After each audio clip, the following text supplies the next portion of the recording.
supposedly forever. Well, that required by the ideas of, I'm going to say, Bruce Rastetter. You recognize his name? Bruce Rastetter? If I said the George Soros of the Upper Midwest, would you kind of think you could equate that with Bruce Rastetter? The head guy in Summit, the one that has trampled over the top of so many of us for so long and has set up this network and has invested in the politics of North Dakota, South Dakota, Nebraska, and Iowa, into the governors, into the leaders of the legislative, and every one of them. And now I see that he is the puppet master and he pulls the strings. Well, so his pipeline plan, 2,000 miles of it, he said the largest in the world ever conceived, wants to collect it from about half of these ethanol plants in the upper Midwest and then send the bill to you, we the taxpayers. These three plants that started all together generate $17.6 billion a year for a few oligarchs. And you can't even buy a share in their company. They're private companies, but they want to bulldoze our private land, our farms that have been in the hands of the same families for 5 and 7 generations into that private land that you sweat on, you bled on, you prepared for the next generations for. He wants to go through that with impunity. The Utilities Board, 3 of them, a majority, 2, are in position now. If they give him a pipeline permit, then he gets eminent domain to do that bulldoze through that property. That's appalling to me, and it's appalling to me that we don't have another presidential candidate that'll stand up here and fight it. Barack Obama, how that'll become. He's the guy that pushed that other stuff at us. But nobody else will stand up and fight that. It's Vivek that will. So something else that happened. I was looking at Donald Trump. He was on that side of the issue where I thought he had a chance to come in and defend our property rights. And I pleaded with them for actually over a period of months. I could never get a response, a public response out of Donald Trump. Well, now we know what's going on because yesterday, I guess it was yesterday, about 2 hours apart, you had Donald Trump come out and take a shot at Vivek Ramaswamy. That had not happened before in this whole campaign. Vivek said nothing negative about Trump. Trump had said nothing negative about Vivek. In fact, he'd complimented him. So Trump took a shot at Vivek. 2 hours later, Bruce Rastetter endorsed Trump. Now, there are no coincidences in politics, and this, you know what that means. They're on that side. They're going to trample our property rights. Our salvation from that is Vivek Ramaswamy, and that's a great, big, clear reason why all of you should go to the caucus and put up a vote for Vivek, because if you don't, they're going to bulldoze our property through here. There goes free enterprise. There goes the American dream. The man that's going to restore this American dream for us is over here with us today, the next president of the United States, Vivek Ramaswamy.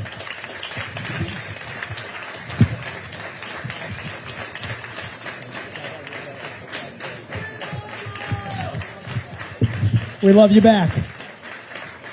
We love all of you here. And I want to just take a moment to recognize this man who actually everybody expected Steve King was endorsing Donald Trump. It was an honor when Steve King, a patriot who's actually spoken the truth, been tarred by the media for speaking hard truths, arguing to build the wall before it was cool. America First, before America First was a thing, to actually come out and endorse me like so many other constitutionalist conservatives in this state. It's been an honor, and so, Steve, thank you for your advocacy on that important issue. I'm so proud to have been part of this movement, and thank you for that, too. I appreciate it. Absolutely. Actually do it this time. So I'll tell you a word about myself and our family and why we're in this. My parents came to this country 40 years ago with no money in search of opportunity. And in a single generation, I have gone on to found multiple successful companies. Did it while marrying my wife, Apurva, who is a throat surgeon at Ohio State. She's doing events across the state today as well. Raising our 2 sons. Following our faith in God.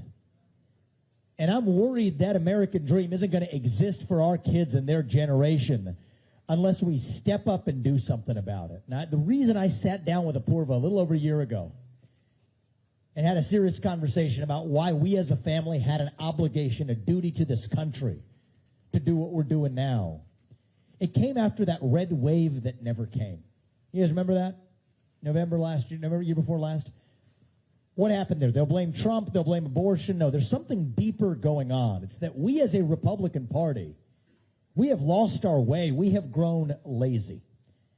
I don't mean lazy in the get out the vote operation sense of lazy.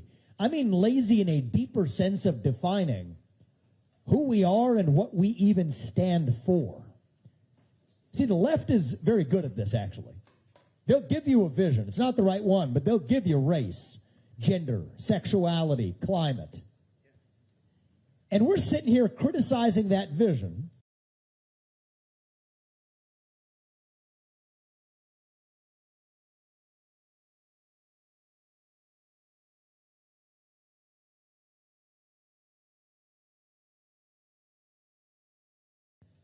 Without offering an alternative vision of our own. What do we actually stand for? What does it mean to be a Republican in the year 2024? What does it mean to be an American in the year 2024? To me, it means we believe in the ideals of 1776. Ideals like merit and the pursuit of excellence. That you get ahead in this country not on the color of your skin, but on the content of your character and your contributions. That is why I've said we will end race-based affirmative action and group quota systems in every area of American life. It has been a cancer on our national soul, and we are done with it. And thank you. It means we believe in the rule of law. And I say this as the kid of legal immigrants to this country. That means your first act of entering this country cannot break the law. And that is why I've said we will use our own military to secure our own southern border and our northern border, too. That's what it means to stand for the rule of law in the United States of America. It means that we, the people, create a government that is accountable to us, not the other way around. That the people who we elect to run the government ought to be the ones who actually run the government, not the shadow government in the deep state that runs the show today. So if there's one thing I get done as your next president, one war that I promise you I will wage and that we will win. It's not some pointless foreign war abroad. It is the war on our own shadow government right here at home in the United States of America.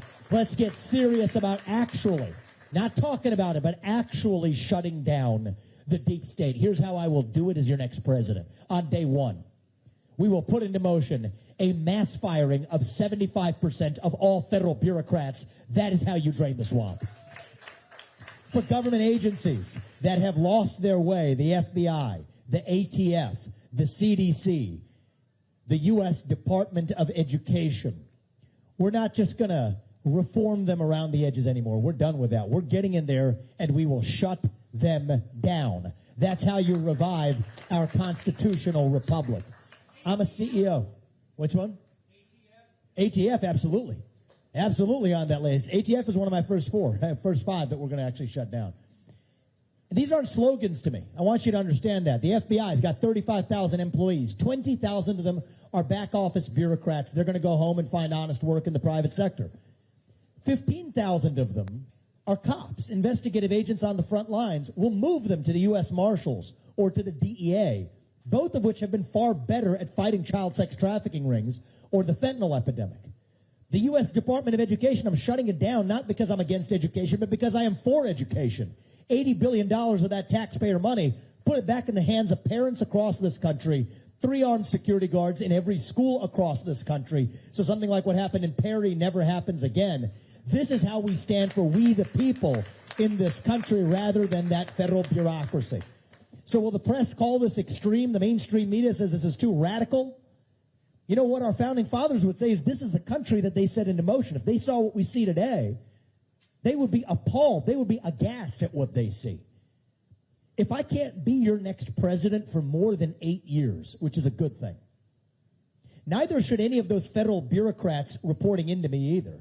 8-year term limits for the bureaucracy instead of civil service protections. That is how you drain the swamp. It's going to take a CEO who can do this. I'm not going to start with last year's budget as the baseline, which is based on the prior year's budget, which is based on the year before's budget. No.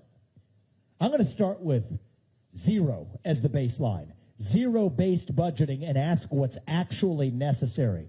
That's how I've run my businesses. That's how I'm going to run our federal government. And that's how we're going to tackle our $34 trillion national debt problem for the next generation. This is how you drain the swamp. Let's get serious about it. These aren't black ideas or white ideas. These aren't even really Democrat ideas or Republican ideas. They shouldn't be. They're American ideals that we fought a revolution to secure. And one way we're going to secure them again is finally securing our elections in this country. One thing I will deliver to you, my top legislative objective in my first year, and we will get it done, is single-day voting on Election Day as a national holiday with paper ballots, government-issued voter ID to match the voter file, and yes, English as the sole language that appears on a ballot. That's not controversial. That's common sense, and that's what we will restore in this country.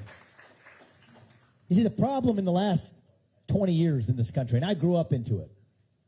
I'm 38. I'm the youngest person ever to run for U.S. president as a Republican. And I do think these revolutions, these revivals, they tend to be led by the next generation for a reason. Thomas Jefferson, he was 33 when he wrote the Declaration of Independence. And he invented the swivel chair while he was at it, believe it or not. Those are our founding fathers. Yes, these revolutions are led by the next generation for a reason. We need fresh legs. I think it takes somebody whose best days in life are still ahead to see a country whose best days are still ahead of itself. But what's happened in the last decade in our country is that my generation and younger, we have been taught to celebrate our diversity and our differences so much that we forgot all of the ways that we are really the same as Americans, bound by that common set of ideals. And here's how we're going to get them back. It's going to be by all of us, not just me, not just Steve King, all of us, starting to speak the truth in the open again. There's a culture of fear that has spread across this country like an epidemic. Fear of losing your job, fear of losing your social media account, fear of your kids getting a bad grade in school. And that culture of fear has replaced our culture of free speech in the United States. It's going to require every one of us saying in public what you'll say in private at the dinner table. Say it with a spine. Say it with conviction. Say it with respect. But part of respect is that you respect your neighbor enough to tell him what you actually think. And you see, that's what this campaign is really about. Speaking the truth, not just when it's easy, but when it is hard. Speaking the truth, not just to the Democrats on the other side, but to our own side in this failed Republican Party when necessary too. There is a reason why I am the only person in this race who can tell you that I will strip pharmaceutical vaccine manufacturers of their special liability exemptions from being sued. Where there has been injury, there must be justice. The only person who can tell you that I am opposed to that CO2 pipeline using eminent domain to seize the land of innocent farmers across this state, that it is based on a climate change agenda that absolutely is a hoax because it has nothing to do with the climate. The only person in this race who can tell you that Ronna McDaniel needs to step aside after 5 failed years of leadership in our own party, because if we can't hold accountability in our own party, we could never bring it to the federal government. The only person to tell you that I will pardon on day one every peaceful January 6th protester, because that's the right thing to do for this country. And I want to ask you, why am I the only candidate who can tell you these things? It's because our politics is corrupt. Every politician is dancing to the tune of their biggest donor. You heard that from Steve King before about the pipeline. Well, you know what? In my case, that biggest donor is me. I don't report to them. I report to you, the citizens of this country. I'm not somebody's circus monkey, somebody's pawn on a chessboard. That's what our politics has become.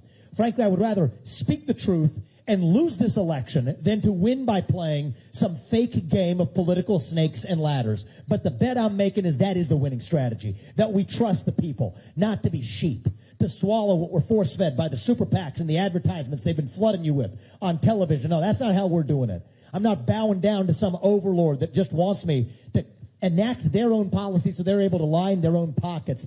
That's what's happening. Even the ones who pretend to be anti-establishment, that's how they're doing it. You want a real outsider, you got it standing right here in front of you right now. A patriot who speaks the truth. And if you want somebody who's going to speak truth to power, vote for the candidate who's going to speak the truth to you. God is real. There are 2 genders. Fossil fuels are a requirement for human prosperity. Reverse racism is racism. An open border is not a border. Parents determine the education of their children. The nuclear family isn't a bad word. It's the greatest form of governance known to mankind. Capitalism isn't something we should apologize for. It's what lifts us up from poverty, not crony capitalism, but the real thing. There's 3 branches of government in the United States, not 4. And the U.S. Constitution, it is the strongest and greatest guarantor of freedom in human history. That is the truth. We fight for the truth. We stand up for the truth. That is what won us the American Revolution. That is what reunited us after the Civil War. That is what won us 2 world wars and the Cold War. That is what still gives hope to the free world. And if we can revive that dream over group identity and victimhood and grievance, then nobody in the world, not a nation, not a corporation, not a virus, not China, is going to defeat us. That is what American exceptionalism is all about. And that is what we will revive to save this great country. Thank you for coming out today, guys. God bless you and your families.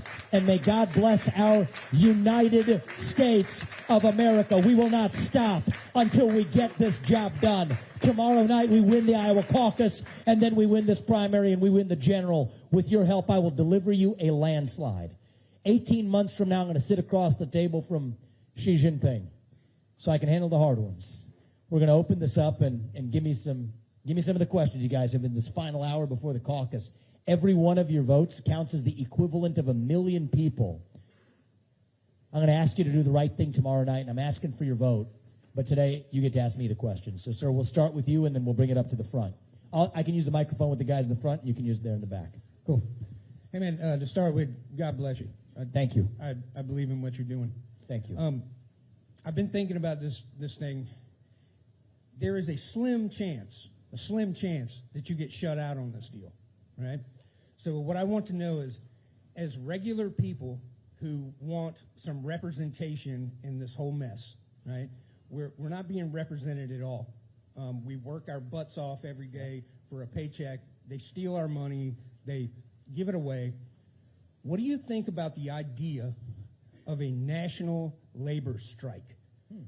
Truck drivers, people who work at 7-Eleven, the guy who is shoveling snow for a living today. What do you think if they won't hold themselves responsible, that we hold them responsible with a national labor strike where we just say we're not going to work until you get it together? Thank you, sir. We saw some of this with the Canadian truckers in the middle of the COVID pandemic. And you know what they did to them? They shut off their bank accounts. It's like the central bank digital currency they now want to bring to the United States of America. I feel what you feel, sir. The real dividing line in this country, we're in the middle of a war in this country. I'm going to say it in explicit terms, and I don't use that term lightly.